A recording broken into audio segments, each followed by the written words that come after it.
Many different crystal forms that I use. One of the more common ones is quartz crystal. I will utilize the natural properties of this material in the making of my amulets.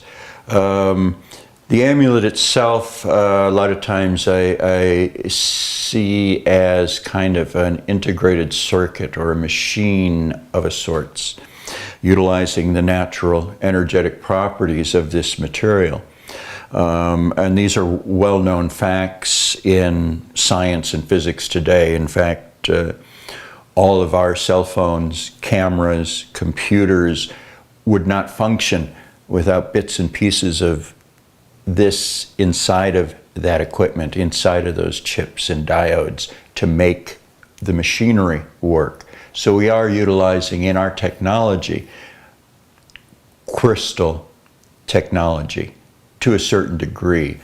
I take it a step further and utilize the natural energetic properties of this material in the creation of my amulets. There are many different energy forces that are drawn to, focus through, and radiate from structures like this due to the simple alignment of the lattice of this crystal on an atomic level. And that repeating pattern radiates an energy, draws in natural energies.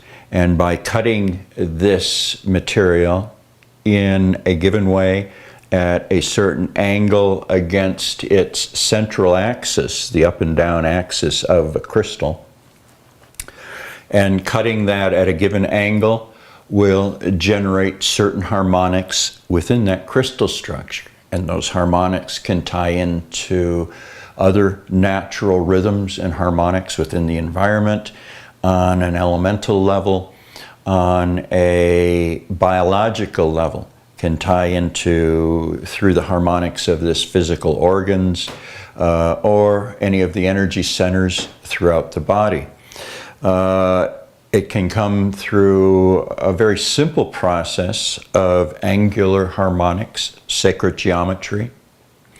So in the cutting of a particular stone, if I want to utilize the properties of that stone in the design to activate or stimulate or balance out a particular organ within the physical form, I will cut this structure at that precise angle against the central axis that correlates on a harmonic and energetic level with particular meridians and more closely with a particular organ. Now, this information is not new. This has been passed down in bits and pieces from ancient times. I utilize a lot of the energetics and angular and linear alignments that have come down from ancient Egypt in their meridian system and chakra system, which is a little different than the Indian or Eastern philosophy of the chakras and power centers. The Egyptians have two other power centers in their meridian system and chakra system. And over the centuries, they had figured out that certain angular alignments against a 90-degree or linear measurements create a given harmonic, and that harmonic resonates with the organ or meridian or chakras in the body. If that physical organ is out of balance, by bringing in a properly tuned structure, whether it's a rod of given length and material or an angular or geometric form, they would bring that object in and use that in the healing process on these organs. And just by the energy that is drawn and radiated from the geometry, you get a resonance that balances out like a tuning fork that particular organ.